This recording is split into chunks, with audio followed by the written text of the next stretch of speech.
Hi. So I just wanted to say a few words about what's going on in the world with mainly like this war they seem to be trying to escalate rather quickly.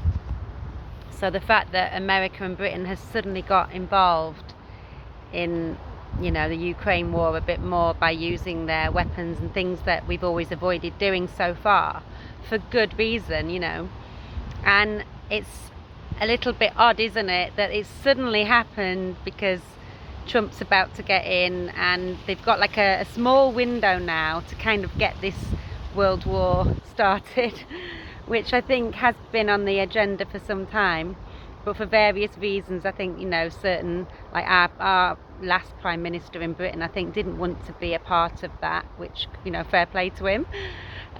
So yeah, and I think they're just so desperate to get everybody involved in a world war. And why is that?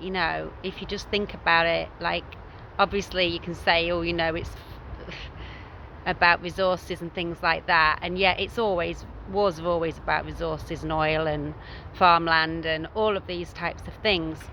But I think it's a bit more than that, and I think it's partly to do with, if we look at like why did the European Union come about, and it was really a direct result of the world wars and the fact that they were trying to prevent it.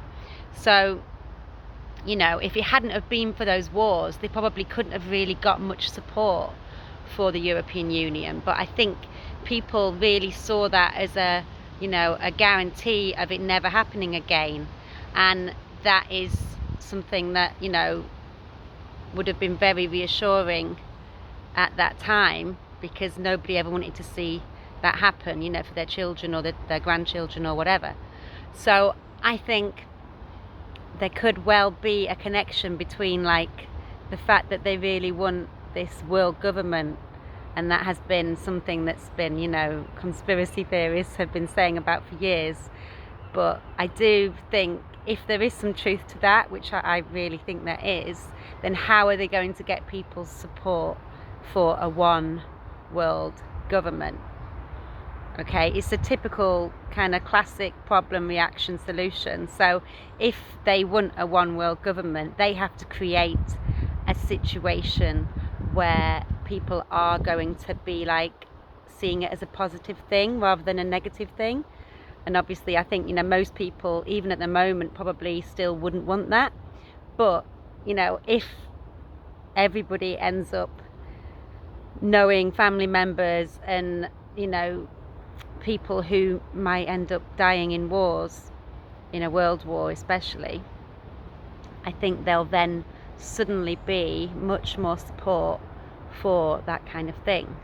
So I'm probably not explaining this very well, but basically, yeah, that's kind of what I keep thinking, is that like they're just so desperate to get it kicked off, because that is the next stage of their plan, is that eventually down the line they want this one world government, and that could all be kind of scuppered if Trump manages to sort out a peace deal, which I think he is already negotiating with Putin. And if that happens, then they're going to be having to look again at how they're going to get this one world government to come about. So yeah. And also the other obvious thing with war is that it does get rid of a lot of people, which I think is also on their agenda. So it's kind of killing two birds with one stone if they can manage to get this whole thing escalated to a point of no return. I really think that's what they're pushing for now, and we've just got to see through it and not fall for it, basically.